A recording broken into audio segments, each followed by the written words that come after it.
Okay, my name is Emma. My son's name is Aryan Dev. My name is Audrey. I have two kids who go to Dwi Emas, Jude and Patty. Hi, I'm Bobby. My son is Ethan. My daughter is in year 2, Khalees. I live in Kajang and we take about an hour to come to Dwi Emas actually. We live in KL, like KLCC, Bukit Bintang area. In the morning, I always tell people that it takes me half an hour, but actually it's like more like 45 minutes to come here. And that's okay, but it's going back that's the one that's very difficult because going back to the city during rush hour, it takes me like 1.5 hours. Dedication. Yeah. I stay in Taman Desa, so I leave home about 7:30 in the morning. Usually reach here about 8:15. On a good day, 8 o'clock I'm here. Going back will take an hour. Afternoon as well, coming here about 45 minutes, going back an hour plus. It's usually an early wake. I wake up at 5 o'clock and usually leave home sharp 7 o'clock in order to reach here sharp 8:30. So it's an early wake so that we can meet the time because it takes about an hour and a half for me to come from Kajang to Sharla. For my kids, I think they're luckier. I wake up very early and the wife wakes up at 6. The kids will wake up at 6:30 and we leave at 7:30. Just morning, of course, the younger one would have a little bit of tantrum, early morning tantrum. The son is okay, he'll just wake up. But he is slow, like everything slow. He'll hold the brain and then think, and what is he thinking? Then you have to tell him, you take one bite. Then he leaves it in his mouth for a while, early morning. Yeah. So, for me, it's because we do our own business and all, and I felt like I wanted him to have all the skills of entrepreneur at a very young age. So when I came to know about Dwi Emas, this was my attracting point that I wanted this to be seeded in him from a young age. This is where I chose.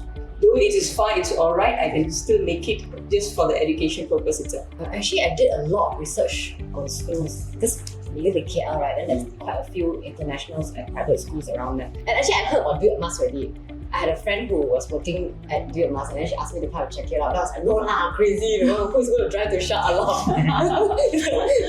That was then. And then after when I started looking at schools, then I went to I toured a lot of the schools around KL area now. But then I didn't really like any school. Like I felt like I couldn't tell what's special about that school that I should be sending my kids there. All the schools kind of like look the same and I really couldn't tell what was different about them. Then after that I was like, okay lah, Dwi Emas, let me try and see. I just got a very different vibe from the kids there. Yeah, like when I went to other schools, the kids there were kind of just like doing their own thing, very absorbed in like whatever they were doing. Not very engaging, but then when I went to Sri Emas and then Dwi Emas, I felt that like the kids were very different. When we were passing by, when we were walking around school, then they would come and ask me, what are you doing here?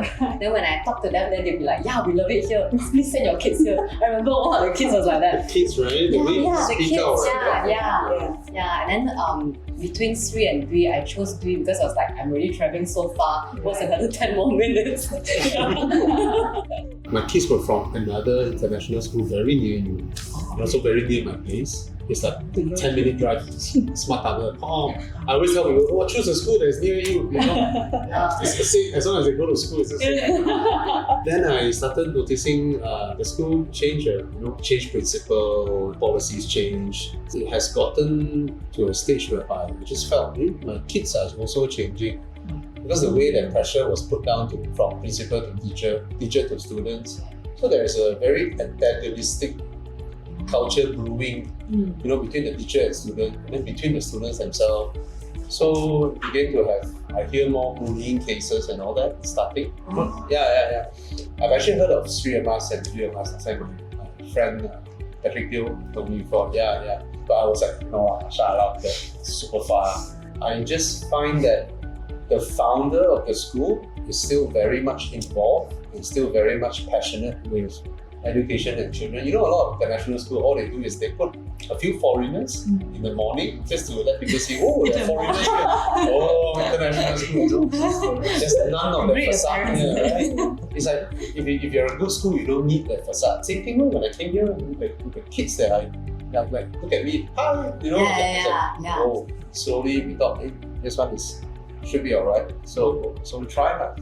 We came for trial classes. The kids like it. There's just a very positive vibe around the school. So kind of like that. We also did the trial class. I sent my son for the trial class first. We did 3 days lah. Yeah. Then at the end of it, right, he was like talking to the new classmates. He was like, bye, see you next year. Like, he decided by himself. I totally feel it's worth it because that's the outcome that we see from the children. We see a lot of changes. What are the knowledges that they actually pick up from the school? It's what they come and end of the day they come and tell us the story of what they learn, how they go about it. Especially when I talk about entrepreneurship, I see my son to come and give me feedback of how they actually teach, and I do the practical back in my office itself. So it plays the things that I am actually looking into my son. So I think it's really worth having him here.